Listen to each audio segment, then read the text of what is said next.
बिस्मिल्लाहिर्रहमानिर्रहीम। 10th class. आज के लेक्चर में हम चैप्टर 12 जियोमेट्रिकल ऑप्टिक्स के एमसीक्यूज सॉल्व करेंगे। फर्स्ट एमसीक्यूज है, which of the following quantity is not changed during refraction of light. कि जब रिफ्रैक्शन का प्रोसेस होता है तो उस वक्त इनमें से कौन सी क्वांटिटी है वो चेंज नहीं होती।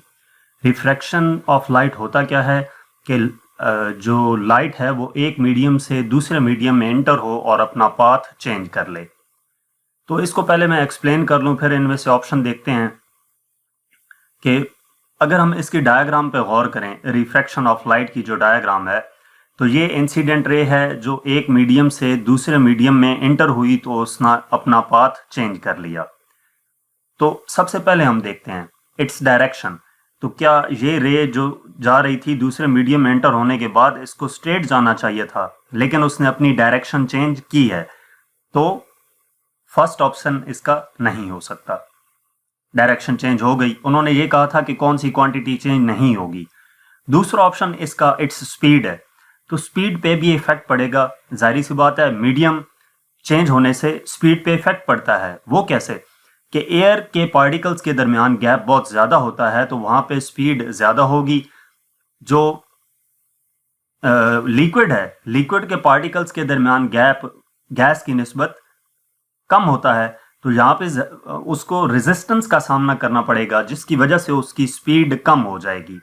तो लाइट जब एयर में ट्रेवल कर रही थी उसकी स्पीड तेज थी, लेकिन जब वो वाटर में एंटर हुई तो उसकी स्पीड कम हो गई। तो इसका मतलब ये है कि जब एक मीडियम से दूसरे मीडियम में एंटर हुई तो उसकी स्पीड चेंज हुई है, तो ये भी चेंज होगी। बी ऑप्शन भी करेक्ट नहीं है। तीसरा फ्रीक्वेंसी है, फ्रीक्वेंसी चेंज नहीं होती। फ्रीक्वेंसी जो है वो उस जो सोर्स होता है, लाइट सोर्स होता है, उस पे डिपेंड कर रही होती है, तो फ्रीक्वेंसी चेंज नहीं होती। वेवलेंथ भी चेंज हो जाती है, तो इसका ये सी ऑप्शन करेक्ट होगा, it's frequency. Next MCQs number 2 है, A converging mirror with a radius of 20 cm creates a real image 30 cm from the mirror। कि एक कन्वर्जिंग मिरर है जिसका रेडियस 20 सेंटीमीटर है और वो एक रियल इमेज क्रिएट करता है 30 सेंटीमीटर का। यानी कि कन्वर्जिंग मिरर का रेडियस गिवन है, इस रेडियस की मदद से हम फोकल लेंथ कैलकुलेट कर लेंगे। रियल इमेज क्यू की वैल्यू 30 सेंटीमीटर गिवन है और what is the object distance P हमने कैलकुलेट करना है। यानी कि अगर हम इसको लिखें तो इस रेडियस की मदद से फोकल लेंथ कैलकुलेट कर लेते हैं। फोकल लेंथ रेडियस का हाफ होता है, f equal to r by 2। Radius 20 given है, 20 डिवाइडेड बाय 2, तो ये 10 सेंटीमीटर फोकल लेंथ आ गई। रियल इमेज 30 सेंटीमीटर, इमेज को हम क्यू से डिनोट करते हैं, इमेज डिस्टेंस को, तो क्यू इक्वल आ जाएगा 30 सेंटीमीटर के, और ऑब्जेक्ट डिस्टेंस यानी कि p कैलकुलेट करना है।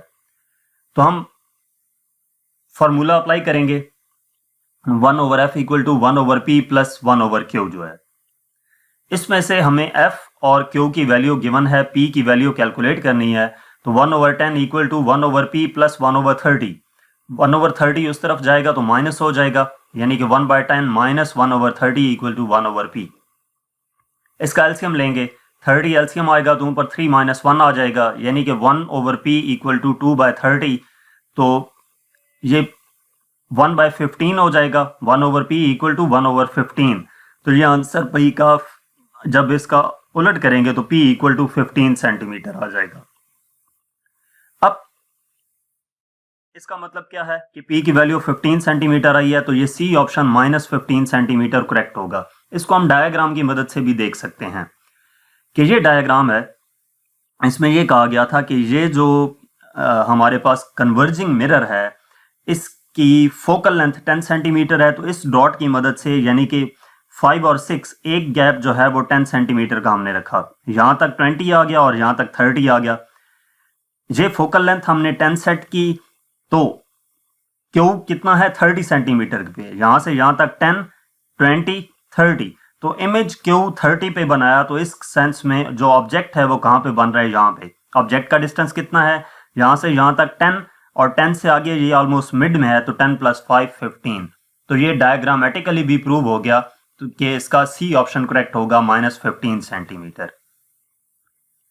नेक्स्ट एमसीक्यूज नंबर 3 है, an object is placed at the centre of curvature of A concave mirror, कि एक ऑब्जेक्ट है जिसको centre of curvature, concave mirror के सेंटर ऑफ कर्वेचर पे रखा गया है, तो जो इमेज प्रोड्यूस होगा मिरर पे वो कहां पे लोकेट कर रहा होगा? Out behind the centre of curvature, at the centre of curvature, between centre of curvature and focal length, या एट द फोकल पॉइंट। तो ये at the centre of curvature होगा। इसको भी डायग्राम की मदद से अगर हम देखें तो सेंटर ऑफ कर्वेचर से क्या मुराद होता है कि focal length centre of curvature का हाफ होता है, ठीक है, F equal to R by 2 के फार्मूले से। तो यहां से R इक्वल टू 2F आता है, तो F अगर इतना था तो R 2F हो गया। अब इस पॉइंट पे जब ऑब्जेक्ट रखा है तो इसकी रेज मिरर से टकराने के बाद वापस उसी पॉइंट पर आकर मिलती हैं। तो इसका मतलब क्या हुआ कि जहां पर ऑब्जेक्ट था इमेज भी वहीं पे बना। ऑब्जेक्ट सेंटर ऑफ कर्वेचर पे था तो इमेज भी सेंटर ऑफ कर्वेचर पे बनेगा। तो ये बी ऑप्शन करेक्ट होगा, at the centre of curvature. Next MCQs number 4 है, an object is 14 centimetre in front of a convex mirror. एक ऑब्जेक्ट है जो कन्वेक्स मिरर से 14 सेंटीमीटर के डिस्टेंस पे मौजूद है। The image is 5.8 centimetre behind the mirror, और जो इमेज बनता है वो 5.8 सेंटीमीटर है मिरर से पीछे। What is the focal length of the mirror? F calculate करना है, यानी कि ऑब्जेक्ट डिस्टेंस Q गिवन है, image distance object distance P given है, इमेज डिस्टेंस Q गिवन है, और फोकल लेंथ कैलकुलेट करनी है। तो P की वैल्यू -14 सेंटीमीटर, कन्वेक्स मिरर के सामने इमेज होगा तो साथ P नेगेटिव आएगी value. P equal to -14 centimetre, Q की वैल्यू 5.8 सेंटीमीटर है और F कैलकुलेट करना है। तो 1/F equal to 1/P plus 1/Q, यानी कि 1/F इक्वल टू 1/-14, P की वैल्यू -14 है और Q की वैल्यू पुट की। इसका हमने एलसीएम लेके इसको सिंप्लीफाई किया तो ये हमारे पास आंसर -9.9 सेंटीमीटर आ जाता है। तो ये सी ऑप्शन करेक्ट होगा। नेक्स्ट एमसीक्यूज नंबर 5 है, the index of refraction depends on. Index of refraction यानी कि रिफ्रैक्टिव इंडेक्स किस चीज पे डिपेंड करता है?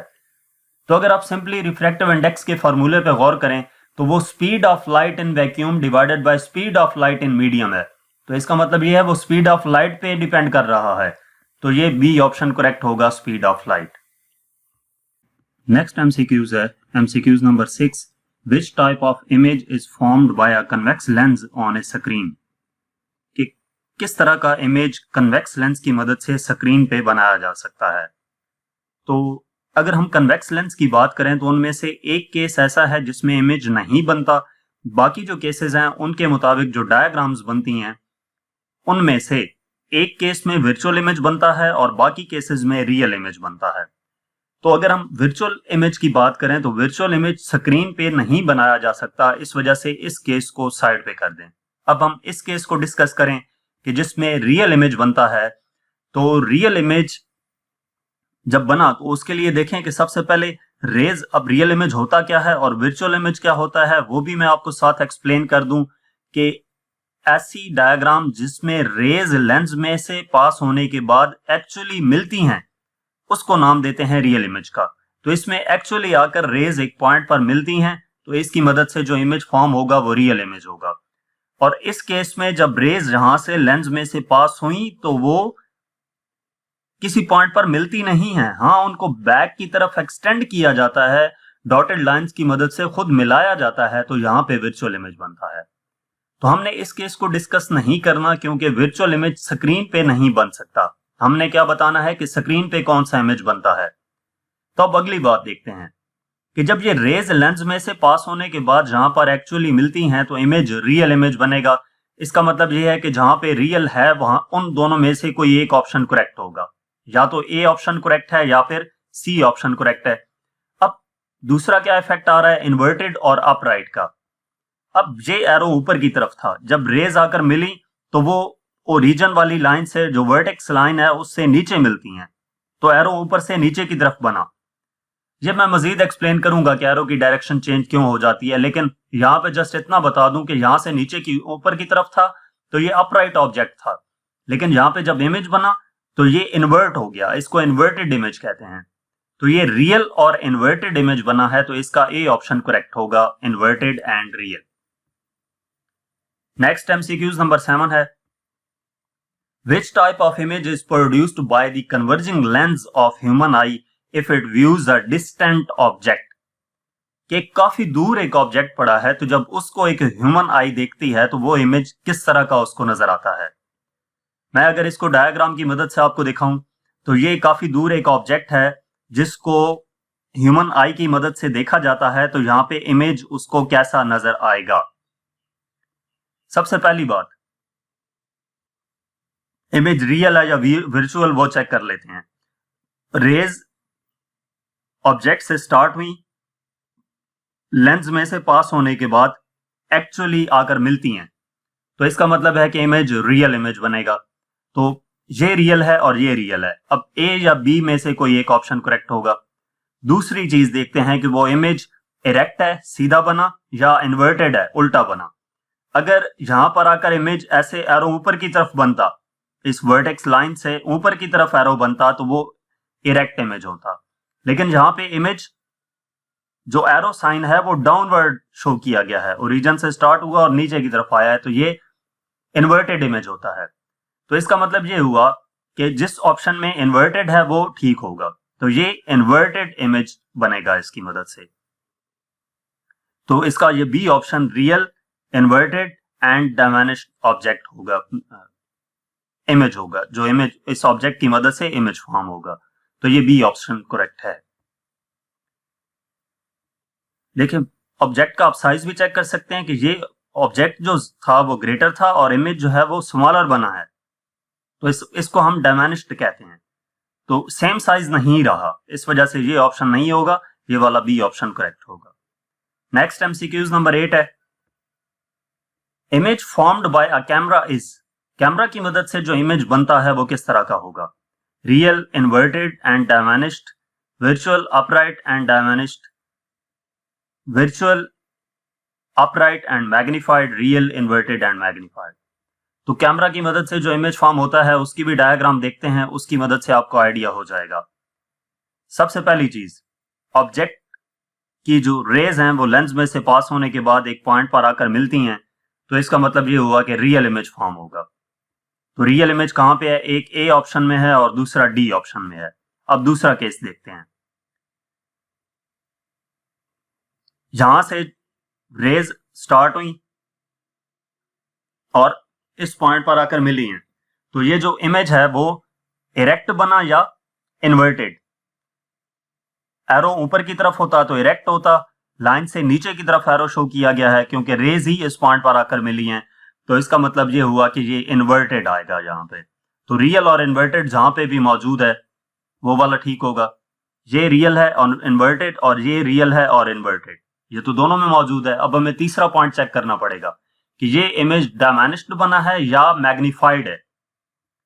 तो यहां पे जो एरो होता है, जो ऑब्जेक्ट होता है, उसका जब इमेज यहां पे फॉर्म होता है वो हमेशा स्मॉलर देन दी ऑब्जेक्ट होता है, इक्वल भी हो सकता है, ठीक है।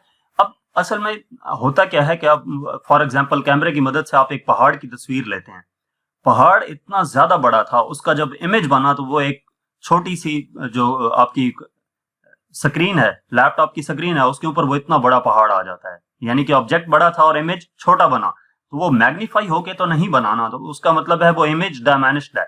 तो इसका ये ए ऑप्शन करेक्ट होगा। नेक्स्ट MCQs नंबर 9 है, if a ray of light in glass is incident on an air surface at an angle greater than the critical angle, the रे विल, कि एक लाइट रे है जो गिलास में ट्रेवल कर रही है और वो एयर सरफेस पे इंसिडेंट करती है ग्रेटर देन क्रिटिकल एंगल पे, तो रे क्या करेगी? जब क्रिटिकल एंगल से ज्यादा एंगल पे कोई रे किसी दूसरे मीडियम में एंटर होती है तो वो क्या कर जाती है? टोटल इंटरनल रिफ्लेक्शन का प्रोसेस कर जाती है। देखिए, इंसिडेंट एंगल इंक्रीज करते गए, एक ऐसा एंगल आया जिसपे रिफ्रैक्टेड रे 90 डिग्री के एंगल पे बेंड कर गई, उसको क्रिटिकल एंगल कहते हैं।